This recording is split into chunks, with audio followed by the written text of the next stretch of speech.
Shine परिवार के आप सभी कस्टमर, सभी एसोसिएट, आप सभी को Rashid Naseem, chairman shine group का प्यार भरा नमस्कार।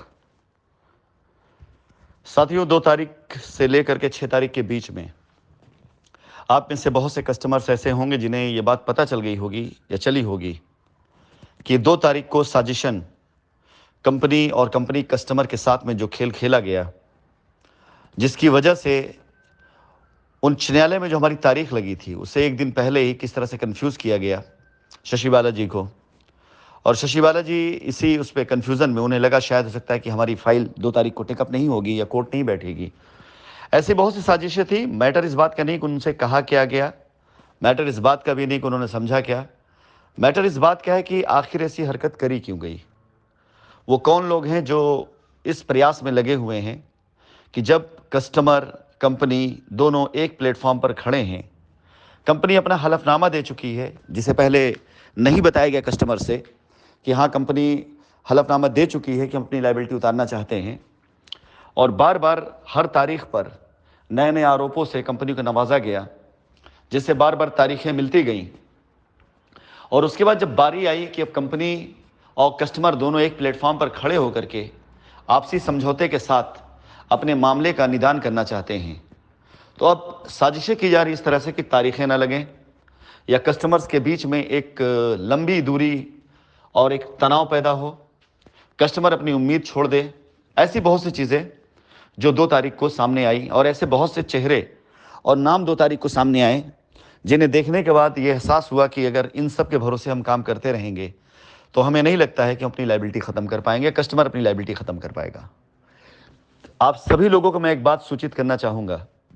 आप सभी कस्टमर जो रिट में गए हुए हैं, शशि बालाजी के अलावा जो कस्टमर रिट में गए हैं, उनमें से मैं सबकी बात तो नहीं करूँगा, लेकिन कुछ ऐसे कस्टमर्स हैं जिन्हें अपने अधिवक्ता महोदय से ये सवाल करना चाहिए कि जब हम कस्टमर की हक की बात कर रहे हैं, कंपनी देने की बात कर रही है, तो कोर्ट में ये पुरजोर अपील क्यों नहीं की जाती है कि कंपनी ने अगर अपना हलफनामा दे दिया है तो उस हलफनामे पर सुनवाई की जाए और हमें रास्ता दिया जाए।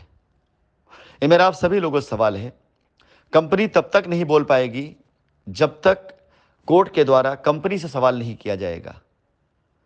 अभी पीछे की तारीखों में सिर्फ और सिर्फ कस्टमर की तरफ से जो वकील थे या सरकारी वकील महोदय या एजेंसियों की तरफ जो वकील होते थे, उन्हें बोलने का मौका दिया जाता था। जब भी हमारे अधिवक्ता महोदय अपनी तरफ से कोई बात रखने की कोशिश करते थे या प्रयास करते थे, तो उन्हें ये कह करके मौका नहीं मिलता था कि जब आपकी बारी आई कि आप ज़रूर बोलिएगा। और जाहिर सी बात है, कंपनी पे आरोप लगा है, तो जब तक आरोप लगाने वाले सारे वकील, एजेंसियां पूरी तरह जांच करके अपनी रिपोर्ट ना रख दें, वकील अपनी जिरह ना कर लें, बात ना कर लें, तब तक कंपनी को सफाई देने का मौका नहीं दिया जाएगा। लेकिन जब कस्टमर्स के सामने ये बात आ चुकी है और वो पैसे लेने के लिए आए हुए हैं, अपनी लायबिलिटी ख़त्म करने के लिए आए हुए हैं, ये बात आ चुकी है कि कंपनी अगर पैसा देना चाहती है और कंपनी ने हलफनामा दे दिया है तो उस पर बात की जाए। तो मेरा एक सवाल आप सभी कस्टमर से, खासकर वो जो शशि बालाजी के साथ नहीं बल्कि जो अलग से रिटों में गए हुए हैं, जिन्होंने अपनी तरफ से अपने अधिवक्ता महोदयों को फीस दे रखी है, एक अच्छी फीस दे करके पिछले 3 सालों से, 2 सालों से, 1 सालों से आप लगातार उनके संपर्क में हैं। वो आपको आश्वासन देते हैं, भरोसा देते हैं कि बगैर केस किए हुए आपका पैसा नहीं मिलेगा, बगैर एफआईआर किए पैसा नहीं मिलेगा, बगैर कोर्ट में गए पैसा नहीं मिलेगा।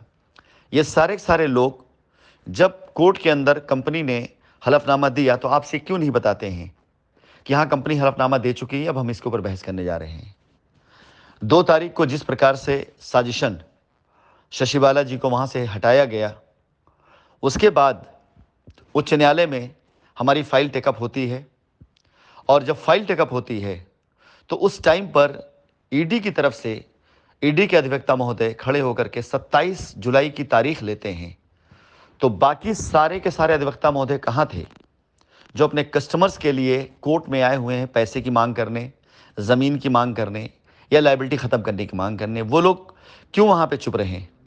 उन्होंने क्यों ये आवाज़ नहीं उठाई कि 27 तारीख की तारीख बहुत लंबी हो जाएगी, हमारे यहाँ बहुत से कस्टमर ऐसे हैं जिनके बच्चों की शादी है, जिनके यहाँ स्कूलों की फ़ीस नहीं जा पा रही है, जिनके यहाँ इलाज के बगैर दवाएं नहीं आ पा रही हैं, मरीज़ ठीक नहीं हो पा रहा है। ये सारी सारी बातें उठाने के लिए आप सभी के अधिवक्ता महोदय उस समय क्यों सामने नहीं आए? मेरा उद्देश्य किसी की काबिलियत पर या किसी की ईमानदारी पर उंगली उठाना नहीं है। मेरा उद्देश्य सिर्फ आपको ये अवगत कराना है कि आज तक हमें गलत इसीलिए समझा जाता रहा क्योंकि हमारे बारे में गलत फीडबैक दिया गया है।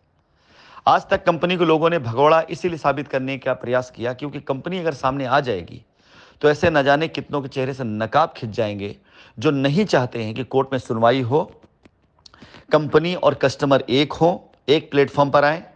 और जब दोनों एक प्लेटफॉर्म पर आ जाएंगे तो ऐसे बहुत से लोगों की पोल खुलेंगी जिन लोगों ने आपसे झूठ बोला है। फिलहाल इस पूरे के पूरे मामले में मैं अपनी टिप्पणी यही देना चाहूंगा कि न्यायालय के समक्ष कंपनी की तरफ से क्या प्रयास किए जा रहे हैं ये आप सभी के सामने हैं। हम आपके सामने पूरी की पूरी डिटेल सबूत के साथ दे सकते हैं, जिसे कंपनी ने बहुत पहले फाइल किया हुआ है कि हम अपनी लायबिलिटी खत्म करना चाहते हैं, हमें लायबिलिटी दी तो जाए। लेकिन अगर आज की तारीख में इस प्रकार की साजिशें हो रही हैं कि कस्टमर से कहा जा रहा है कि कोर्ट में आइए तभी पैसा मिलेगा, और कोर्ट में कस्टमर को लाकर कस्टमर का पैसा नहीं मांगा जा रहा है बल्कि तारीख पे तारीख ली जा रही है, तो आप ये समझ के चलिए कि आप इंसाफ की लड़ाई नहीं लड़ रहे हैं बल्कि आप कानून की पेचीदगियों में उलझ चुके हैं। मैं सिर्फ आप ही संदेश देना चाहूंगा क्योंकि आपके बगैर ये लायबिलिटी नहीं उतर सकती है। कंपनी की मंशा है लायबिलिटी उतारने की, मेरी कोशिश है लायबिलिटी उतारने की। मैं कोई और प्रयास नहीं कर रहा हूं हिंदुस्तान के अंदर सिवाय इसके कि आपकी लायबिलिटी उतर सके।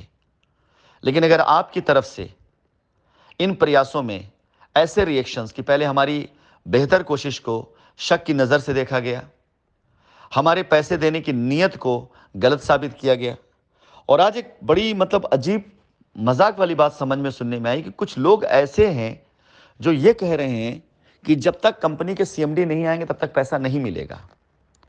ऐसा कैसे पॉसिबल है? मैं एक सवाल आप लोगों के द्वारा उन लोगों से करना चाहूंगा कि क्या 2013 से लेकर के 2019 के बीच का कोई ऐसा दस्तावेज कोई दे सकता है जिसके ऊपर मेरी साइन हो और वो साइन फाइनेंशियल मैटर से रिलेटेड हो? क्या कोई एक चेक आप ला सकते हैं जिसमें मेरी साइन हो? मैं आप लोगों के सामने आज ये बताना चाहूंगा कि बहुत ढेर सारे बैंक अकाउंटों में मैं अथॉराइज सिग्नेटरी ही नहीं हूं। क्यों? क्योंकि मैं हमेशा बाहर रहता था, सफर पे रहता था, कभी देश में कभी विदेश में सफर पे होता था, तो मेरी साइन की वजह से कोई काम बाधित ना हो जाए, इस कारण मैंने अपने आप को तकरीबन बैंकिंग ट्रांजैक्शन से अलग रखा हुआ था ताकि किसी के पास कोई एक्सक्यूज ना हो ये बताने के लिए कि सीएमडी साहब मौजूद नहीं इसलिए आपकी पेमेंट नहीं मिल रही है। आप सभी लोगों को 2013, 14, 15, 16, 17, 18, 19 तक मेरे ना रहने पर भी पैसे मिले हैं। मैं चाहे देश में रहा हूं सफर पे, चाहे विदेश में रहा हूं सफर पर, लेकिन मेरे ना रहने पैसा इसलिए मिला कि मैं बैंक अकाउंट में अथॉराइज सिग्नेटरी था ही नहीं। आप देखेंगे तकरीबन चेकों पर एमडी साहब के सिग्नेचर हैं और एमडी साहब पूर्ण रूप से हलफनामा डाल चुके हैं कोर्ट के अंदर कि वो लायबिलिटी खत्म करने के लिए पूरी तरीके से तैयार हैं, उन्हें मौका दिया जाए ताकि अपने कस्टमर लायबिलिटी हम खत्म कर सके। अपने सभी प्यारे कस्टमरों से मैं ये बात कहना चाहूंगा, जागृत होइए, जाग जाइए, अपने वकीलों से सवाल कीजिए, पूछिए उनसे कि क्या शशि बाला जी या उनके वकील या कंपनी के वकील की ही जिम्मेदारी है पूरी तरीके से लायबिलिटी उतारने की बात करने के लिए। अगर शशि बाला जी के लॉयर नहीं आ पाए, शशि बाला जी नहीं थी या कंपनी के लॉयर नहीं बोल पाया, तो ये तो शायद सिर्फ 2 ही लॉयर थे, लेकिन कस्टमर की तरफ से तकरीबन 50 ऐसे लोग हैं जो पैरवी करने आते हैं। कम से कम 10 लॉयर तो ऐसे होंगे जो कस्टमर की तरफ से, दूसरे कस्टमर की तरफ से जिन्होंने रिट डाल रखी है, उन्होंने ये आवाज़ क्यों नहीं उठाई कि 27 जुलाई की तारीख बहुत लंबी हो जाएगी, आप इतनी लंबी तारीख मत कीजिए। मैं आप सभी लोगों को अपनी तरफ से बता देता हूं कि मैं अगले हफ्ते 15 दिनों तक आप लोगों के द्वारा लिए गए फैसले और उठाए गए कदम को मॉनिटर करूंगा, क्योंकि अब कोई और रास्ता बचा नहीं है। इस तरह से खेल कर करके तारीख पे तारीख होती जा रही है। हमारी नीयत देने की है, लेकिन कानून ने हमारे हाथ भी बांध रखे हैं। हम उन बाध्यताओं के कारण चाह करके भी आपकी लायबिलिटी अपने आप नहीं उतार सकते हैं जब तक कोर्ट हमें आदेश नहीं दे देती है। तो इन बाध्यताओं में बंधे होने के कारण मैं आप सभी लोगों से कहना चाहूंगा, अब आप लोग फैसला करें कि हमें किस रास्ते पे जाना है। सुप्रीम कोर्ट या माननीय उच्च न्यायालय में इस साजिशों का पर्दाफाश करते हुए अपने वकीलों के द्वारा, अपने अधिवक्ताओं के द्वारा आप बात करके पूछें कि कैसे जल्द से जल्द तारीख लग सकती है, कैसे तारीख जल्द से जल्द लग करके कैसे इस केस की अर्जेंट सुनवाई हो सकती है, कैसे अर्जेंसी डाली जा सकती है, और अगर यहां संभव नहीं है तो कैसे सुप्रीम कोर्ट में जाया जा सकता है। एक हो जाइए, संगठित हो जाइए और एक सुर में एक बात करिए कि हमें लायबिलिटी खत्म करना है। तभी मेरे प्रयासों को सफलता मिलेगी और आपके प्रयासों को सफलता मिलेगी। सोचिए अगर आप सभी लोग मिल करके ये चाहें कि लायबिलिटी उतरे और मैं उस रास्ते पर न चलूं, तो क्या लायबिलिटी उतर सकती है? पॉसिबल नहीं है। ऐसी अकेले अगर मैं चाहूं लायबिलिटी उतारना, लेकिन आप सभी लोगों के वकील महोदय की तरफ से अगर ऐसे प्रयास ना किए जाएं, जिन प्रयासों में दिखाई दे रहा हो क्या लायबिलिटी उतारने की तरफ कदम बढ़ाए जा रहे हैं, तो मैं लाख स्तर पटकता रहूं, लायबिलिटी नहीं उतर पाएगी मेरे भाई। निवेदन आप सभी लोगों से हाथ जोड़ करके है कि थोड़ा सा आक्रोश में मत आइए, बस ठंडे दिमाग से सोचिए कि आखिर ऐसा क्यों है कि इतने ढेर सारे अधिवक्ता महोदय, इतने ढेर सारे कस्टमर कोर्ट में जा रहे हैं अपने पैसे की बात करने के लिए, लेकिन पैसे की बात कोई नहीं कर रहा है। किसने रोक रखा है? क्यों रोक रखा है? किस लिए रोक रखा है? और इसमें किसका लाभ है, किसकी हानि है? लाभ तो नहीं पता किसका है, आप पता करिए, लेकिन हानि आप ही की है और आप सब लोगों की है। आशा करता हूं मेरी बात समझ में आएगी आप सभी लोगों को। आप सबसे पहले अपने अधिवक्ता महोदय से पूछें, वो सारे लोग, कि अगर कंपनी कोर्ट में गई है और कंपनी ने हलफनामा दिया है लायबिलिटी उतारने का, तो क्यों वो अधिवक्ता महोदय कोर्ट में ये बात क्यों नहीं कहते हैं कि हाँ, हम इस हलफनामा का समर्थन करते हैं। अगर कंपनी पैसा देना चाहती है, कंपनी लायबिलिटी उतारना चाहती है, तो कंपनी को मौका दिया जाए। अगर कंपनी हमारी लायबिलिटी खत्म करती है तो हमें कोई मुकदमा नहीं लड़ना है। ये बात क्यों नहीं कही जाती है? और एक बात बता दें, इसके अलावा दूसरा कोई रास्ता नहीं है।